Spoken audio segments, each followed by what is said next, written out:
رسول اللہ صلی اللہ علیہ وسلم نے فرمایا، صحابہ 7 ہلاک کر دینے والی چیزوں سے بچنا، 7 تباہ کر دینے والے گناہوں سے بچنا، یہ گناہ تمہیں بھی تباہ کر دیں گے، تمہاری نسلوں کو بھی تباہ کر ڈالیں گے۔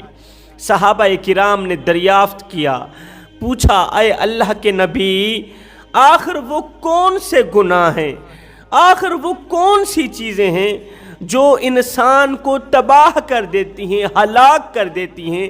اللہ کے رسول نے فرمایا، ان 7 گناہوں میں سے ایک بہت بڑا گناہ جسے گناہ کبیرہ کہا جاتا ہے، جسے گناہ عظیم کہا جاتا ہے، وہ گناہ ہے کسی مسلمان بھائی پر ظلم و جبر کے پہاڑ توڑ کر، ظلم و بربریت کے پہاڑ توڑ کر اسے ناحق قتل کر دینا۔ یہ بہت بڑا گناہ ہے۔ نماز کا نہ پڑھنا یہ بھی بہت بڑا گناہ ہے۔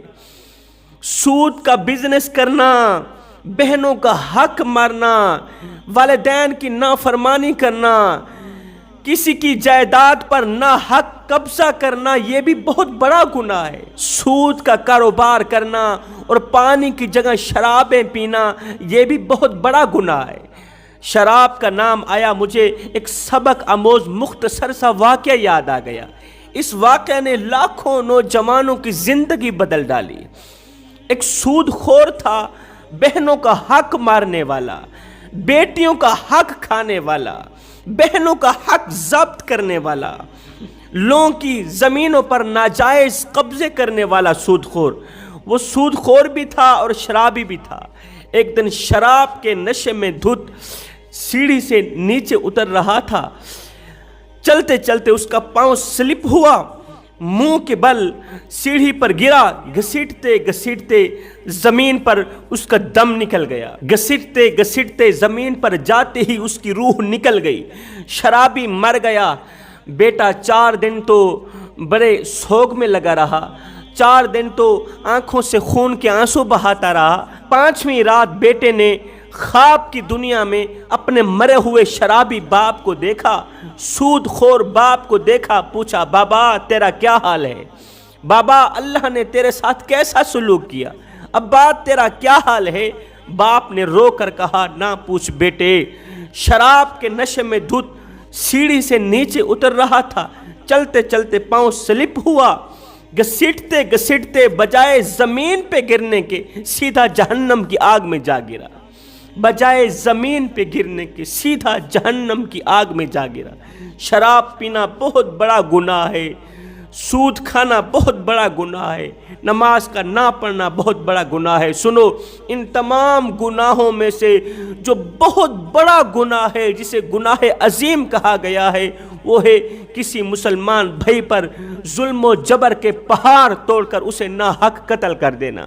جوانوں یاد رہے، اگر تمہاری آنکھوں کے سامنے کسی مسلمان بھائی پر ظلم ہو رہا ہے، جبر ہو رہا ہے، تم دیکھنے کے باوجود بھی اگر خاموش بیٹھے ہو تو یہ اس بات کی علامت ہے کہ تم ظالم کا ساتھ دے رہے ہو، تم ظالم کا ساتھ دینا چاہتے ہو۔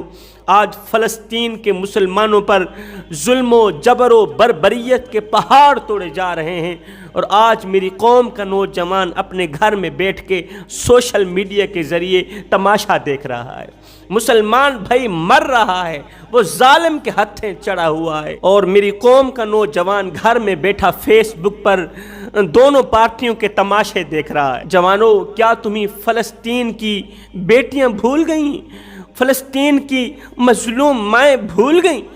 فلسطین کی وہ مظلوم مائیں بھول گئیں جو مائیں مسجد اقصی کے سامنے چیخو پکار کر کے فریاد کر رہی تھی، لوگو سیدنا علی المرتضیٰ شیر خدا کو جا کے خبر دو کہ ہماری بچیاں قید میں ہیں، جو رو رو کے فریادیں کر رہی تھی، کہہ رہی تھی، لوگو جاؤ حسین کے باب علی کو کہہ دو ہماری بچیاں قید میں ہیں، ہماری بچیوں پر ظلم و ستم کے پہاڑ توڑے جا رہے ہیں، ہماری بچیوں پر شراب انڈھیلی جا رہی ہے، ہماری بچیوں کی عزتیں نیلام ہو رہی ہیں۔ جوانوں، کیا تمہیں وہ بیٹیاں بھول گئیں جن کے سینے چاک کیے گئے، جن کے حمل ضائع کر دیے گئے، جن پر ظلم و ستم کے پہاڑ توڑے گئے، جن کے بچوں کو پیاسا مارا گیا، گلے گھونٹ گھونٹ کے جن کے بچوں کو مارا گیا، ترسا ترسا کے جن کے بچوں کو خاک میں ملایا گیا۔ بڑے ہی افسوس سے کہنا پڑ رہا ہے کہ آج اہل اسلام کی خاموشی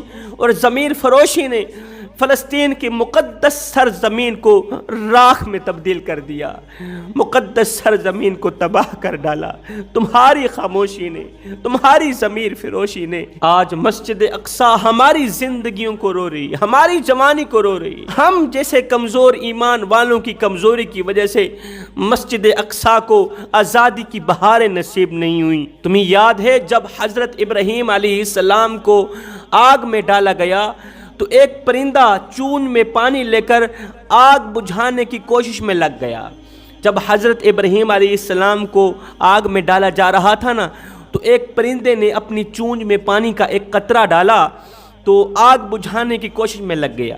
کسی نے پوچھا تمہارے اس ایک قطرے سے کیا آگ بجھ جائے گی؟ تو اس نے جواب دیتے ہوئے کہا آگ تو نہیں بجھے گی، لیکن قیامت کے دن آگ بجھانے والوں کے نام میں میرا نام شامل تو ہو جائے گا۔ قیامت کے دن آگ بجھانے والوں میں میرا نام تو شامل ہو جائے گا۔ ہم ایک لمحے کے لیے اپنے اندر اتریں، ہم ایک لمحے کے لیے اپنے باطن پہ اتریں اور سوچیں کہ ہم آگ بجھانے والوں کی صف میں کھڑے ہیں یا آگ لگانے والوں کی صف میں کھڑے ہیں۔ اگر ہم گھر میں یہ سب کچھ دیکھنے کے باوجود بھی خاموش بیٹھے ہیں تو اس کا مطلب ہے کہ ہم آگ لگانے والوں کی صف میں کھڑے ہیں۔ جس دور پہ نازاں تھی دنیا، ہم اب وہ زمانہ بھول گئے، اوروں کی کہانی یاد رہی، خود ہوش میں آنا بھول گئے۔ منہ دیکھ لیا آئینے میں پر داغ نہ دیکھے سینے میں، دل ایسا لگایا جینے میں کہ مرنے کو مسلمان بھول گئے۔ تکبیر تو اب بھی ہوتی ہے، آذان تو اب بھی ہوتی ہے مسجد کی فضا میں، اے انور جس ضرب سے دل ہل جاتے تھے وہ ضرب لگانا بھول گئے۔ خدا را میرے بھائیوں، مظلوم بن کر مرنا، ظالم بن کر نہ مرنا، مظلوم بن کر مرنا، ظالم بن کر نہ مرنا۔